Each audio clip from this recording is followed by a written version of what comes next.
As I mentioned earlier, for a plan to have any lasting impact, it really should be written down. Weekly planning allows you to identify and schedule up front the most important activities, giving you a bigger picture before the week gets too hectic. There are 5 steps for effective weekly planning. First, you want to review what matters most to you. We'll call this your values, roles, and mission. Think of it as a weekly opportunity to focus and refocus on the most important things in your life, personal and professional. People who skip this step often find themselves consumed by trivial things with no sense of purpose or direction. The second step is to evaluate last week. There are 2 things you want to look for in this evaluation. First, ask yourself, where did I succeed? Where did my planning really pay off? Then examine where you didn't do so well, where you were bullied perhaps into less important things, and why. I like to say we can't get better until we know what better is. Evaluating last week brings strategies for improving into better focus. The third step is to check your master task list. Do you keep a big list of things to do?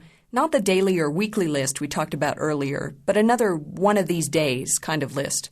That's what I'm talking about. Look at that list weekly and see if there's anything that can move from your master task list into your weekly schedule. Step 4 is to complete a weekly compass. It's a piece of paper about the size of a bookmark or an electronic equivalent designed to help guide you through each week. The idea is to help you achieve a better balance between your roles and the goals you want to achieve in each of these roles. Roles are your key relationships and responsibilities. Determining them helps you see that life is more than just a job or a particular ambition. It's a series of important relationships. Think about some of your roles for a moment. Examples might be friend, spouse, manager, family member, leader, coach, partner, and volunteer. Think about who you influence in those roles and how you influence them. There's room for up to 7 of these roles on your weekly compass. They're listed after one that's already filled in for you. Sharpen the saw.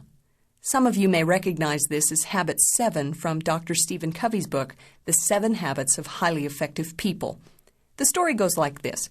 Suppose you were to come upon someone in the woods working feverishly to saw down a tree. "What are you doing?" you ask. "Can't you see?" comes the impatient reply. "I'm sawing down this tree."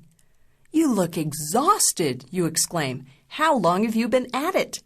"Over 5 hours," he says, "and I'm beat. This is hard work." "Well, why don't you take a break for a few minutes and sharpen that saw?" you ask. "I'm sure it would go a lot faster." "I don't have time to sharpen the saw," the man says emphatically. "I'm too busy sawing." Sharpen the saw is our most important role because it makes everything else possible.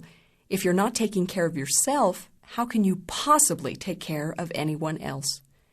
This first personal role focuses on 4 essential human needs: physical, social-emotional, mental, and spiritual. You should ask yourself once a week what goals you want to accomplish in each of these areas. Next, fill in your other roles and ask, what is the most important thing I could do in each role this week that will have the greatest impact? Remember, our roles involve the people whose lives we touch. They involve the way we influence. They encompass how we respond and to whom we respond. So, is there a specific task, appointment, or area of focus that would have an impact? The last step in weekly planning is to schedule what Franklin Covey calls the big rocks. Imagine I give you a bucket and about 10 big rocks. Your job is to put the big rocks into the bucket. It looks doable until I pour hundreds of small pebbles into your bucket, nearly filling it. Being the good person you are, you try to get the big rocks in anyway, pushing the pebbles from side to side, but all to no avail. You just can't get all the big rocks into the bucket with the pebbles in the way. The trick, of course, is to put the big rocks in the bucket first. Then you can add the pebbles, and everything fits. Let's apply this to weekly planning. If we put our big rocks, the things that are most important personally and professionally, into our week first, there will be room to handle the smaller, less important things around them. If instead our initial focus goes to the less important, more trivial things, we'll continue to struggle with our big rocks. We put our big rocks into our week first by scheduling them as either tasks or appointments. So, pick a day to do your weekly planning, whatever day works best for you.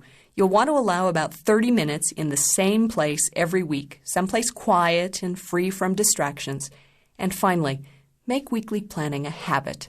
It's guaranteed to produce choices and opportunities that will eventually ensure achieving what matters most to you.